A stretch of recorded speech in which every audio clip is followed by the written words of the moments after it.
Welcome to solution classes friend. તો friend આજે આપણે વાત કરીશું 10 જાન્યુઆરી 2019 ના મહત્વના કરંટ અફેર્સ વિશે. જે ફ્રેન્ડ્સ હાલ જ જોડાયા છે આપણી આ ચેનલને સબસ્ક્રાઇબ અચૂકથી કરી લે, જેથી તમને ડેલી, વીકલી અને મંથલી કરંટ અફેર્સ આપણી આ ચેનલ પરથી મળી જશે. ફ્રેન્ડ્સ હું અનએકેડમી પર પણ ભણાવું છું, તો તમે અનએકેડમીની લર્નિંગ એપ ડાઉનલોડ કરી ત્યાં અમિત શુક્લા સર્ચ કરી અને જીપીએસસી નો કોર્સ પસંદ કરી મને ફોલો કરી શકો છો. અનએકેડમી પર હાલમાં જ આપણે તલાટી કમ મંત્રી અને બિન સચિવાલય ક્લર્ક માટે જીકે સિરીઝ ચાલુ કરી છે, જેવી રીતના કોન્સ્ટેબલ માટે શરૂ કરેલી. તો હવે તમારે જે જીકે છે એ એના માટે ચિંતા કરવાની જરૂર નથી, એના પર હું ઘણા કોર્સ અપલોડ કરીશ સ્પેશિયલી જીકે માટે. ઓકે, અને ફ્રેન્ડ્સ થોડા સમયમાં હું પ્લસ કોર્સ લોન્ચ કરવાનો છું તલાટી કમ મંત્રી માટે, જેમાં 5 લેક્ચરનો આ કોર્સ રહેશે, જેમાં 5ના 6 મહિનાના કરંટ અફેર્સ, મેથ્સ આવી જશે, ગુજરાતી સાહિત્ય, ગુજરાતી ગ્રામર અને જીકે આવી જશે. તો ફ્રેન્ડ્સ આ 5 વિડીયોમાં તમને ખૂબ જ જે રીતના મારું ડેડિકેશન વર્ક રહેશે 100% અને લગભગ 1.5 કલાકનું એક સેશન રહેશે. તો આવી રીતના 5 સેશન રહેશે અને આ કોર્સ પેડ રહેશે અને નોમિનલ ફી હશે. ઓકે, જેના વિશે આપણે વાત કરીશું જ્યારે આ લોન્ચ કરવામાં આવશે. ઓકે, જે લોકોને જોડાવું હોય જરૂર મને જણાવી દે. તો આજનો પહેલો ક્વેશ્ચન છે, તાજેતરમાં ઓસ્ટ્રેલિયામાં ભારતે કેટલામી ટેસ્ટ સિરીઝ જીતી? શું છે ક્વેશ્ચન? તાજેતરમાં ઓસ્ટ્રેલિયામાં ભારતે કેટલામી ટેસ્ટ સિરીઝ જીતી? તો તાજેતરમાં ઓસ્ટ્રેલિયામાં ભારતે પ્રથમ ટેસ્ટ સિરીઝ જીતી. કેટલામી? પ્રથમ ટેસ્ટ સિરીઝ જીતી છે ઓસ્ટ્રેલિયામાં ભારતે. હવે આ શા કારણે ખૂબ જ ચર્ચામાં છે? તો ભારતે 71 વર્ષના લગભગ 72 વર્ષના ઇતિહાસમાં આ પ્રથમવાર ભારતે ટેસ્ટ સિરીઝ જીતી. હજુ સુધી ભારતના લગભગ 28 કેપ્ટન આવીને જતા રહ્યા, પણ કોઈને સફળતા ના મળી ઓસ્ટ્રેલિયામાં જઈને ઓસ્ટ્રેલિયાને હરાવવાની. તો વિરાટ કોહલી બન્યા છે આ જીતના જે કેપ્ટન છે તે. હવે આના વિશે ચર્ચા કરીએ તો ઓસ્ટ્રેલિયામાં ભારતે ઇતિહાસ રચ્યો. 72 વર્ષમાં પહેલી વાર ટેસ્ટ શ્રેણી જીતી. કોને? તો ભારતે. ભારત ઓસ્ટ્રેલિયામાં સિરીઝ જીતનાર દુનિયાની 5મી અને એશિયાની પહેલી ટીમ બની. એટલે કે એશિયામાં જે શ્રીલંકા છે, પાકિસ્તાન છે, જે દિગ્ગજ ટીમો છે એ પણ ઓસ્ટ્રેલિયામાં હરાવી નહીં શકી. તો ભારત પ્રથમ ટીમ બની છે એશિયાની કે જેને ઓસ્ટ્રેલિયામાં જઈને ઓસ્ટ્રેલિયાને હરાવી. ન્યુઝીલેન્ડ ટીમ પણ ઓસ્ટ્રેલિયામાં સિરીઝ જીતી ચૂક્યા છે. વિરાટ કોહલીની કેપ્ટનશીપમાં ટીમ ઇન્ડિયાએ આ ઇતિહાસ રચ્યો અને આખી સિરીઝમાં 521 રન બનાવનાર Cheteshwar Pujara man of the match અને મેન ઓફ ધ સિરીઝ બન્યા. ચેતેશ્વર પુજારા ક્યાંના છે? તો ગુજરાતના, રાજકોટના. તો આપણને આમના વિશે ખ્યાલ હોવું જોઈએ. હવે હાલમાં જ જ્યારે ટેસ્ટ સિરીઝ ખતમ થઈ તો ભારતનો જે ટેસ્ટ રેન્ક છે એ તો ફર્સ્ટ પર જ છે. વિરાટ કોહલી ફર્સ્ટ રેન્ક પર પહોંચ્યા, ત્યારબાદ ચેતેશ્વર પુજારા ટેસ્ટ રેન્કિંગમાં 3rd ક્રમાંક પર પહોંચ્યા. તો આપણને આમના વિશે પણ ખ્યાલ હોવું જોઈએ. ઓકે, તો ફ્રેન્ડ્સ જો તમને મારું કામ સારું લાગતું હોય તો વિડીયોને લાઇક કરી શેર જરૂર કરતા રહેજો. નેક્સ્ટ ક્વેશ્ચન પર જઈશું. પ્રવાસી ભારતીય દિવસ ક્યારે મનાવાય? શું છે ક્વેશ્ચન? પ્રવાસી ભારતીય દિવસ ક્યારે મનાવાય? તો પ્રવાસી ભારતીય દિવસ ક્યારે મનાવાય? 9 જાન્યુઆરીના રોજ. 9 જાન્યુઆરીના રોજ પ્રવાસી ભારતીય દિવસ મનાવાય. હવે ચલો સપોઝ તમને કોઈ એવું પૂછી લે કે ભાઈ ઇન્ટરનેશનલ પ્રવાસી દિવસ એટલે કે આંતરરાષ્ટ્રીય પ્રવાસી દિવસ ક્યારે મનાવવા, અથવા તો ઇન્ટરનેશનલ માઇગ્રેશન ડે ક્યારે મનાવવામાં, તો આપણને ખબર હોવું જોઈએ ક્યારે મનાવવામાં. તો 18 ડિસેમ્બરના રોજ. ઓકે, 18 ડિસેમ્બરના રોજ આંતરરાષ્ટ્રીય પ્રવાસી દિવસ મનાવવામાં આવે. તો આપણને આના વિશે પણ ખ્યાલ હોવો જોઈએ. જ્યારે ઇન્ટરનેશનલ માઇગ્રેશન ડે ની વાત કરેલી આપણે 18 ડિસેમ્બરે, ત્યારે આપણે પ્રવાસી ભારતીય દિવસની પણ વાત કરેલી. તો હવે પ્રવાસી ભારતીય દિવસ આવ્યો છે તો આપણને આંતરરાષ્ટ્રીય માઇગ્રેશન ડે પણ યાદ હોવો જોઈએ. હવે 9 જાન્યુઆરીએ પ્રવાસી ભારતીય દિવસ મનાવવામાં આવે. શા કારણે? તો આજના દિવસે 9 જાન્યુઆરી 1915ના રોજ ગાંધીજી દક્ષિણ આફ્રિકાથી ભારત ફર્યા હતા.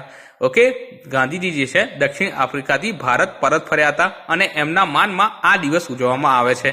હવે આ દિવસ ઉજવવાની શરૂઆત ક્યાંથી કરવામાં આવી? તો 2003થી. ક્યારથી? 2003થી આ દિવસ ઉજવવાની શરૂઆત કરવામાં આવી. હવે આ દિવસ મનાવવાનું શરૂઆત કોણે કર્યું? તો અટલ બિહારી વાજપેયી. કોણે કર્યું? અટલ બિહારી વાજપેયી. હવે આજે 15મો પ્રવાસી ભારતીય દિવસ છે. ક્યાં યોજાયો? તો વારાણસી, ઉત્તર પ્રદેશમાં. ક્યાં યોજાયો? વારાણસી, ઉત્તર પ્રદેશમાં આ 15મો જે પ્રવાસી ભારતીય દિવસ છે ઉજવાયો. હવે આની થીમ શું છે? તો role of Indian diaspora in building new India. શું છે? Role of Indian diaspora in building new India આની થીમ છે. તો આપણને આના વિશે ખ્યાલ હોવું જોઈએ. નેક્સ્ટ ક્વેશ્ચન પર જઈશું. મોદી સરકારના કાર્યકાળમાં માથાદીઠ આવક કેટલા ટકા વધી?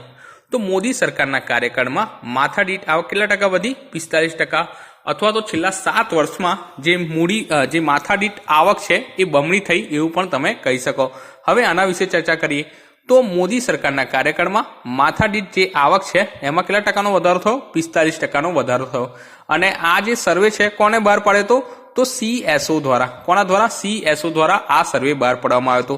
તો પહેલું આપણને CSO નું ફૂલ ફોર્મ ખબર હોવું જોઈએ. શું છે? તો સેન્ટ્રલ સ્ટેટિક ઓફિસ શું થશે? સેન્ટ્રલ સ્ટેટિક્સ ઓફિસ દ્વારા આ સર્વે બહાર પાડવામાં આવ્યો હતો.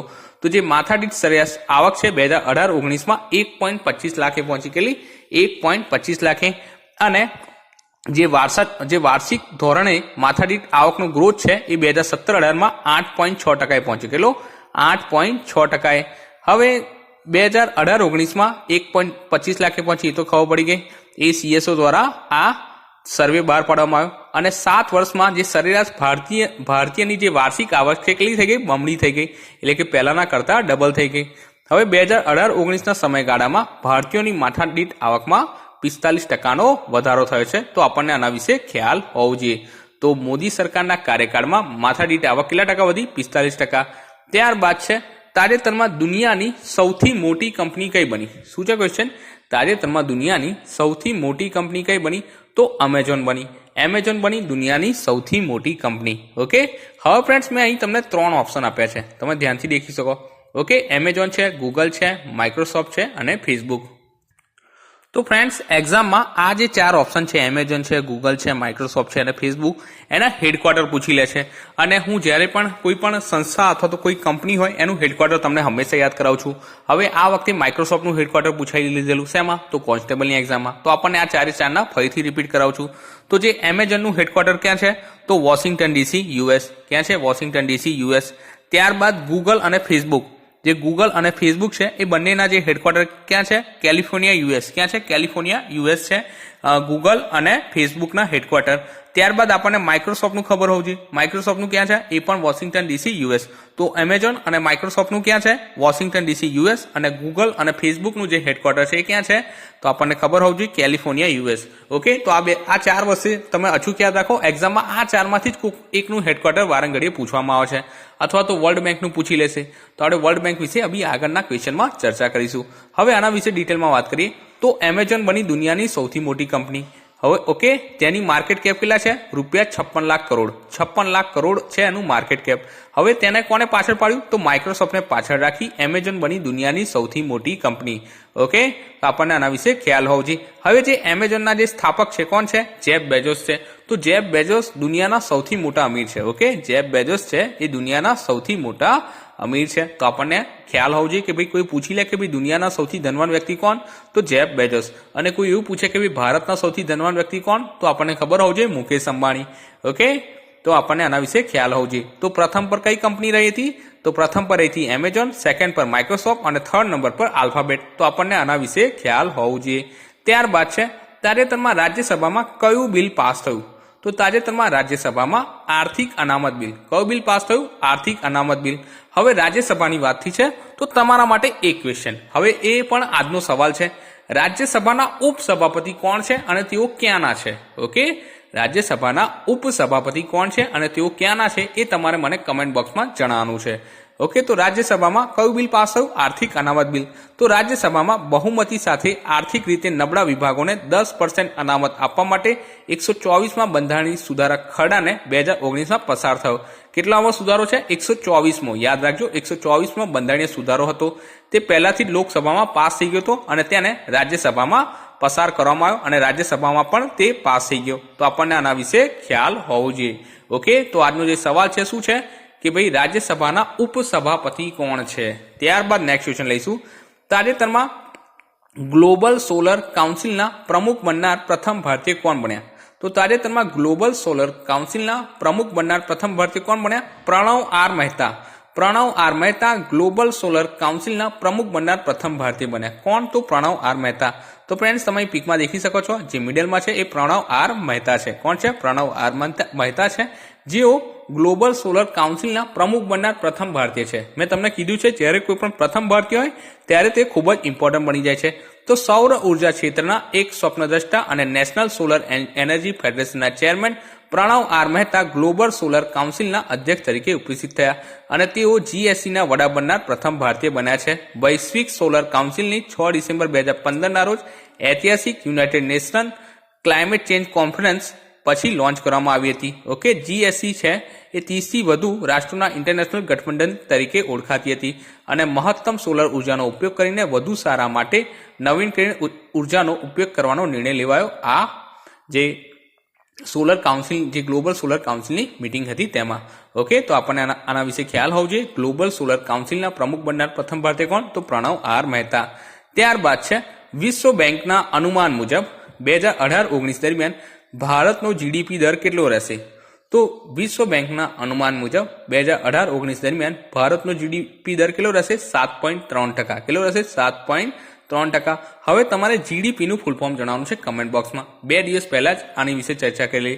હવે આના વિશે ચર્ચા કરી તો 2018-19ના નાણાકીય વર્ષમાં ભારતનો જીડીપી દર કેટલો રહેશે? 7.3% વધવાની ધારણા છે. અને છેલ્લા 2 વર્ષોમાં 7.5% વિશ્વ બેંકે આગાહી કરી.